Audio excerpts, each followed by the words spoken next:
Absolutely. So Yeah. what are you and Hillary doing or saying to try and win our state? I've been here a bunch. So I've been in Fayetteville, Asheville, Greensboro, and now Wilmington, and I'm really glad to be here during the campaign. Being on the ticket 6 weeks, we're taking this very, very seriously. My wife's campaigned here too, and we have offices all over the state. And we're talking about the three issues of the campaign. Who is best suited to build an economy that works for everybody? We've put out a jobs plan and a small business plan to convince folks that we're the team. We talked about national security today, that we need to be strong, but we also have to have strong alliances. Trashing our military and tearing up alliances isn't the way to go. Building up our military and our alliances is, and that's what the speech was about today. And finally, and North Carolina understands this well because you've been involved in a lot of state issues on this, we want to build a community of respect, a community of dignity, of equality, where everybody can be around the table. We reject the divisive policies and the divisive rhetoric of the other side. And we think North Carolinians want to build a community of respect too. So those are the three pillars that we're pushing everywhere we go. And we're going to be here an awful lot between now and November 8th. And why do you think national security is such an important topic in your campaign? I think that the differences are very stark between Hillary Clinton, who has been on the Armed Services Committee in the Senate, and the nation's chief diplomat. She understands the need to have a strong military, but also the need to have strong alliances. And that comparison with a Donald Trump who doesn't have any experience in the area and is also very emotionally volatile and, kind of likely to commit blunders and gaffes of inexperience and knowledge and even of temperament, I think that's real sharp. Virginians and North Carolinians care a lot about this. I have a boy who is in the Marines who is based here in the Wilmington area up at Lejeune. And, whether it's Lejeune or Fort Bragg or, North Carolina cares a lot about these issues, and Virginians do too. So we want to make that case on national security, that you can have a steady, experienced hand, or you can have a very unpredictable, inexperienced one in Donald Trump. I think that choice is really clear.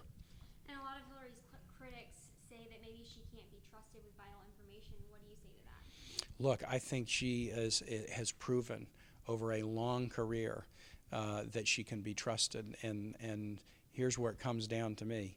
I'm one of 2 million families that have a child in the military. I would very much trust Hillary Clinton as commander-in-chief to do the right thing. And having Donald Trump, with the things that he's done, he said the American military is a disaster. He picked a fight with a Gold Star family in Virginia who had lost their son in an act of heroism in the war. He said John McCain, he ridiculed him for being a POW. That's the kind of thought process that does not deserve to be anywhere near being commander-in-chief. So in terms of trusting Hillary on these matters, I say I trust Hillary with my own son's life and with the lives of his friends. And in your speech, you said, I don't have to twist Trump's words. Can you elaborate on that? Yeah, again, if you just use Trump's own words, the American military is a disaster. The American military is going to hell. Ridiculing John McCain as a POW, fighting with the Kahn family in Virginia. I know more than the generals. I alone can fix it. My principal advisor is myself.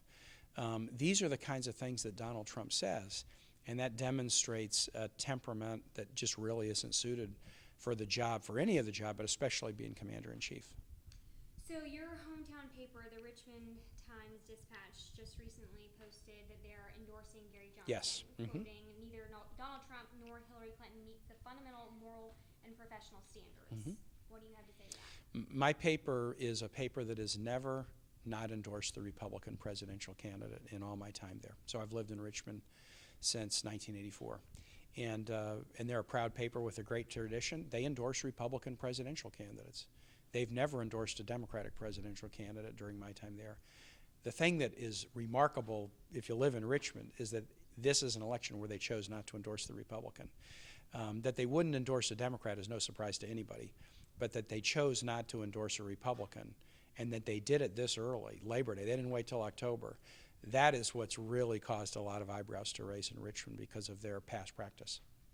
And one more question, just out of my own curiosity. Why Wilmington? North Carolina is important. We do view North Carolina as a critical battleground state. It went for President Obama in 2008, went for Mitt Romney in 2012. So that shows it's extremely competitive. And we just feel very, very good about the race and right now. And so that's why Hillary and Bill and And my wife and me, we're here, and we're going to be here a lot more. Plus, it's close. I mean, it's so easy to get here. So I really love coming down. Wilmington is a place that we really love too, because since my son is based at Lejeune, he's deployed now. We've come here to Surf City and to Wilmington to enjoy it a lot, and it's always nice to be back. Do you think Hillary will be on the riverfront again? I hope so.